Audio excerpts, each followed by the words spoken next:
So Nikki, I want to start with purpose. You speak of your grandmother's influence in your life, and there's always a root of how we become who we are. Yep. Talk to us about your grandmother, her wisdom, and what she poured into you to become the woman that you are today. So I think there's not a one among us that shouldn't have some level of clarity around why we do what we do. It informs not just the what, but the how of our work. My company, Harper, Slade Racial Equity Advisory, is named in honor of my maternal and paternal grandmothers, both of whom were incredibly steeped in community engagement, community development, and worked tirelessly in what they called Negro rights initiatives in their day. My paternal grandmother was born and raised in Cincinnati, Ohio. My maternal in Marietta, Georgia. So my maternal from the vicissitudes of the deep South and Jim Crow and growing up in the guts and the underbelly of that kind of hatred and racism. And my paternal grandmother in the North, not experiencing it perhaps as acutely as my maternal, but understanding the venom associated with racism nonetheless. And so they raised children and maintained marriages and worked in community, worked in church, and specifically worked within the arena, the very hard, difficult, exhausting arena of trying to right the many wrongs that Black people have experienced in our country. And so that is the basis upon which I rest my work, my life, my lens and how I lead, how I parent, how I view my purpose and tethering to the world is really much rooted in my understanding of who they were, hard stop, and who they were vis-a-vis me. So you recently opened a company. Yep. When you told me that, I said, run, Kizzy, run. You did. Because it's a brand new one. It's super brand new, 4 months. 4 months into 4 months old, y'all, right? So this is I'm learning so much about entrepreneurial journeys. At 4 months, they can put their head up and look out. This baby is walking and talking and, off of formula. Now that there's a dearth in formula, I suppose that is helpful. Yeah. But just really moving along. So from your grandmother's roots to Harper Slade, your company, what is the purpose of the company? That's a whole nother entity. What do you do? My company helps organizations understand how to accelerate the amplification and activation of people of color at work as a macroeconomic imperative. So my background is in employment law. I spent a lot of time in HR, probably 17 years through HR, various HR roles. I worked public sector, private sector, East Coast, West Coast, big company, small company. I've been the chief human resources officer, 3 different organizations. But the last 7 years I've spent fortuitously past tense, working for your central bank within the United States, that's the Federal Reserve. And I worked there in a macroeconomic monetary policy capacity. Go figure. So that was my job, is to go out to communities and help them to understand the role of choices and behaviors vis-a-vis overall macroeconomic policy, the overall economic well-being of the country. But what became very clear to me is that the way that marginalization and muting and stunting, particularly of Black and brown talent, specifically Black people and Hispanic people, has always cost our country, like economically, in terms of output and consumption and GDP and productivity, those kinds of things that matter to fiscal and monetary policy theorists. But it will even more so, in an exacerbated way, impact our overall economic well-being because of the browning of the country. And so my company, I blend my background in law and HR and understanding of macroeconomics to assign a greater sense of urgency around the accelerated amplification of people of work into those middle class, at least the middle class strata, as an economic reality that employers must respond to. Now, when we were talking earlier, I told you I was a little bit nervous now about the state of the DEI space in corporate specifically, but also higher education, where we have George Floyd's murder really heightened America's consciousness. I don't know where everybody been before George Floyd got murdered, but for some reason, lots of people woke up during that time.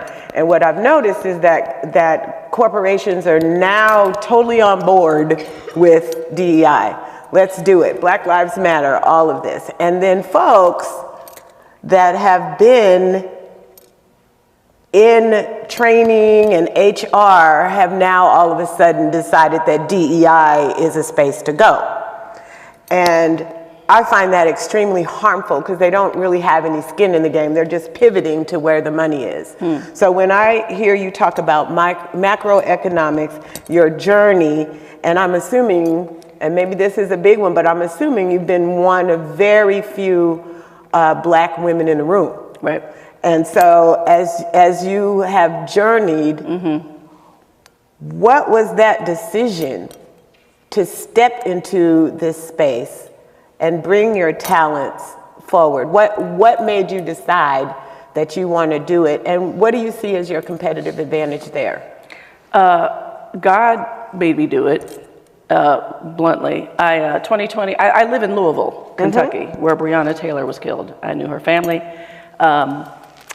And spilling out into the streets of my now hometown was all of this anger and hurt and frustration, weeks and weeks and weeks on end with these protests. And everyone in my family was involved in some sort of exercise of unrest to varying degrees. So you had that, and then of course we're all sitting at home in the midst of COVID, and my parents, very involved in the civil rights movement, violently so. Both of my parents took the full mantle of their mothers, respectively, and they worked in their college years. They worked for a group called SNCC, Student Nonviolent Coordinating Committee. And so that was kind of my anchoring, how I understood the weight and the thick inertia of racism institutionally and structurally, not so much behaviorally. I mean, the behavioral is just the manifestation of the heart condition around who gets to matter, with context and asterisk and footnote, and who gets the benefit of mattering without all of that. So I've always understood that, but I think because I was sitting in Louisville, working for the Federal Reserve in Louisville, working in community. I'm on, 12 different nonprofit boards, and I would do a lot of public sector, private public partnerships with organizations in and through Southern Indiana, Central and Western Kentucky. And so just really already toiling in that space, and now having to reconcile how I felt again about my own country and how I feel like my country feels about me, and just dealing with the weight of that, I made the decision to leave the Fed and move into what feels like a fairly opaque ecosystem, this ecosystem of burgeoning DEI practitioners, and there are a lot of folks who are in this space. But I think, the level, this is interesting to me because I've been in and out of various corporate spaces my entire life. And I have been a part of so many, as you all probably have too, strategic planning discussions and the infrastructure building, and thinking about how do we set and cast vision as organizations, how do we align resources in furtherance of that vision, how do we think about building capability at the individual level and at the organizational level to assure that that vision comes to fruition. In the context of DEI, however, it is where we have historically been our most sophomoric and our most pedestrian. And so we're super okay with being kind of marginal and satisfactory with our DEI efforts. And so I think because of that, we do see a lot of folks, not to the point where I'm super worried, but we do see enough who are moving into the DEI space without really an understanding of the rigor and the sophistication and the level of kind of the heavy inertia that you have to fight against every single day in order to move the needle in the DEI space. And so what I see, to your point, is the competitive advantage for Harper Slade is a couple things. One is the blending of these unique skill sets. So it's the labor and employment law and the HR with economic understanding of the impact associated with all Americans if we continue to treat its blacker and browner citizen awry. So I understand that, I think, uniquely, and can bring to bear conversations with employers that speak the language of the C-suite, that understands like overall macroeconomic theory and fiscal economic theory, which is interestingly unique and important in C-suite conversations, but also have been an executive in corporate settings in HR, and I understand the compliance role. So that's one unique piece, but I'd say the other uniqueness is the full breadth and weight of my own lived experience as a Black woman, having traversed through so many of these workplaces, and myself feeling embattled and misunderstood. Almost always every work setting at odds was this idea of who I knew myself to be versus the narrative of who Nikki was believed to be because she was a Black woman. And this narrative was far more calcified and rigid and pervasive in the workplace than the Nikki of Nikki. And so having to constantly reconcile that in the workplace is its own, I think, unique lens that a lot of practitioners should feel very free to bring to the way that they help people understand the impact of the work.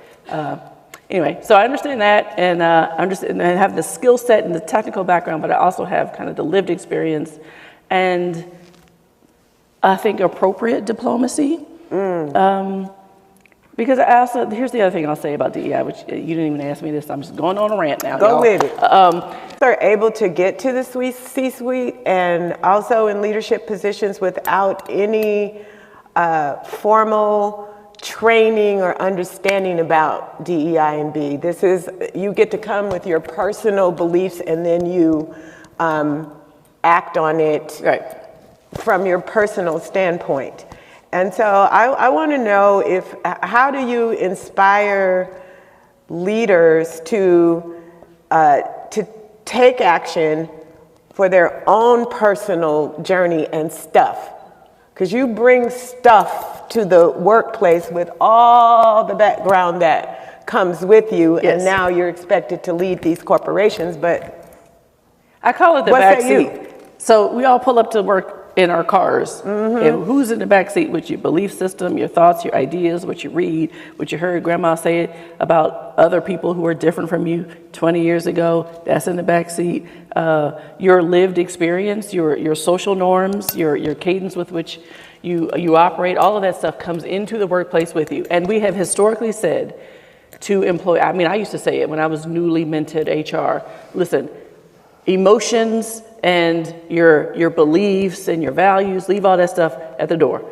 When you're here to make the widgets. And so nothing could have thwarted DEI or just basic organizational effectiveness efforts more than that kind of ideology permeating through the walls of just about every workplace. So we've had to spend so much time in general as HR folks trying to dismantle just that craziness.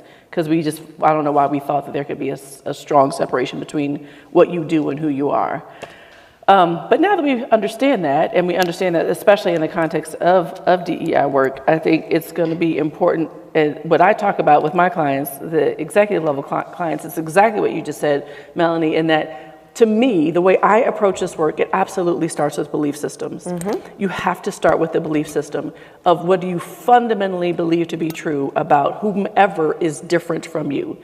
And how much are we paying attention to the standard against which difference is always measured in a workplace, in a family unit, in a community. There's always a standard. Now, it's typically white male heterosexual able-bodied is the standard against which all of our other mattering and value and credibility and potency is assessed and measured. It is that standard against which sameness is typically measured. So I think trying to help people understand and dissect the work around belief systems and how it is not necessarily anyone's fault where we are today. what we are experiencing today is a kind of the culmination of what was set in place hundreds and hundreds of years ago that no one really took the time to disrupt by way of belief systems. What we did take the time to try to disrupt, and still haven't, are the choices and behaviors that emanate from that belief system. But we have never tackled en masse as a society, what do we truly believe about people who are different from X? And we know what X is, right? We know what X is. And so there is an understanding that the diversity and inclusion work, and certainly racial equity work, is incredibly countercultural. It is counterintuitive. We have no map. We have no blueprint. We have no standard of real experience around including difference as a matter of course. That's right. Difference is almost always excluded first, and then having to find ways to earn inclusion. But this, what we're trying to sell with DEI, is the presumptive expectation that difference is, it matters and is valued and has the same weight and consequence and importance as the standard setter. That's right. And that is antithetical to our logic as human beings. You made me think, in my research, I'm in organizational development and change, and one of the things that I've come across is Bobby Harrow's work on socialization and liberation.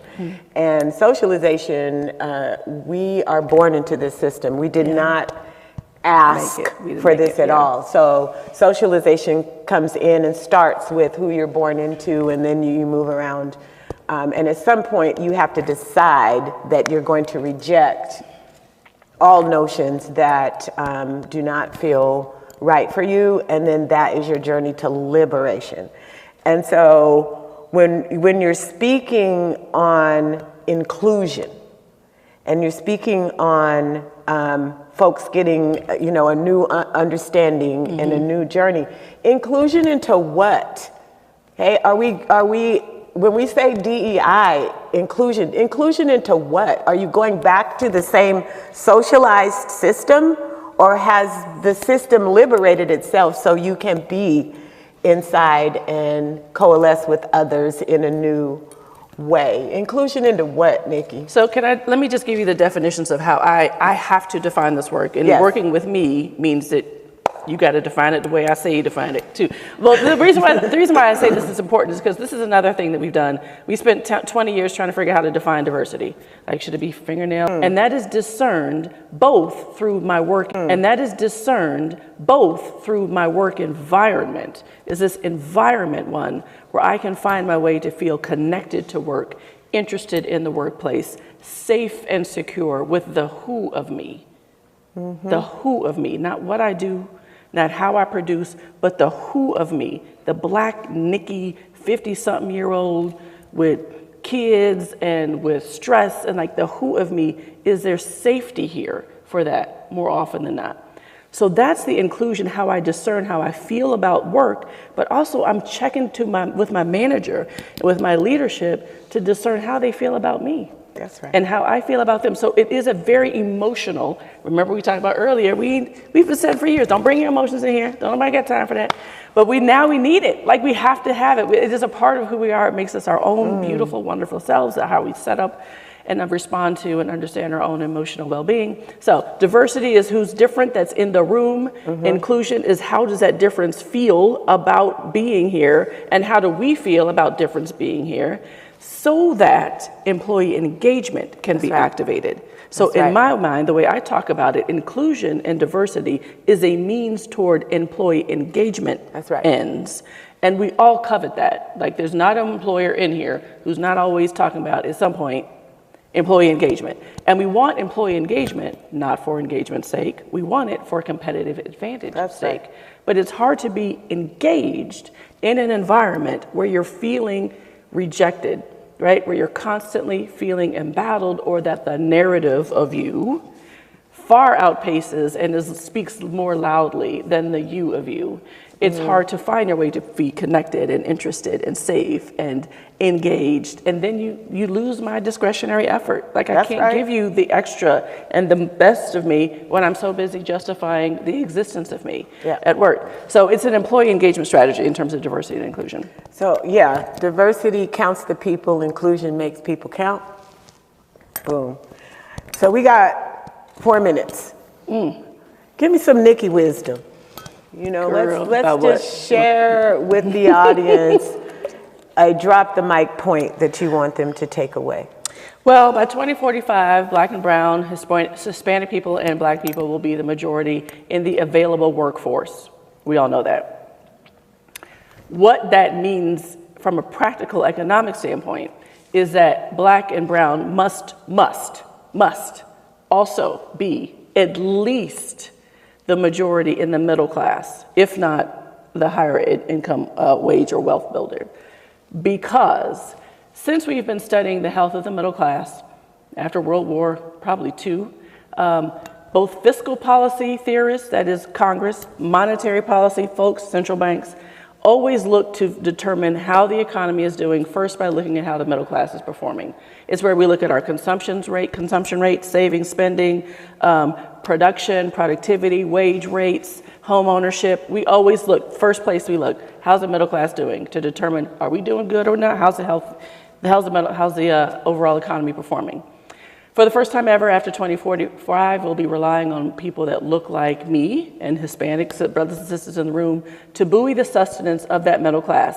Today, middle class is $60,000 to $120,000 earner. That's how fiscal and monetary policy folks tend to think about it, in that range. And today, we have never, ever, ever had Black people represented in the middle class in the history of our country. In terms of statistically significant way, statistically significant. So we have yet to cross the threshold of even the 60,000, and her Hispanic households are just now right at 59,000. So we can't even today, with today's numbers, find our way into these middle class income earning jobs. And in just 23 years, not only must we be in those middle class jobs, but we must be saturated throughout. There must be economic mobility up and through the middle class, that middle class strata. Now you got to account for inflation, which is like usually around 2% per year times 23 years plus 23 years, right? So think about what that means in terms of what the workplace must become, because the biggest impediment to reaching those 60 to 120,000 jobs is not income earning jobs, is not skill gaps, it's racism in work. Prejudice, bias, marginalization in work. So being able to be promoted into, hired into those kinds of wage jobs and staying there and being activated, amplified, all the stuff that I talk about. Finding joy. Can you have joy at work? Bottom line. Yeah. You know, equity, inclusion, belonging. In the center of liberation is joy. In the center of how we're living right now in socialization is fear. And so we need to move to the other side. Nikki, Melannie, listen, CEO. Thank you. I'll lawyer. Yes. Black Girl Magic. What? Okay. Thank you. Thank you. Please give it up. Thank you. Nikki, Lanier, Harper, Slade, everybody.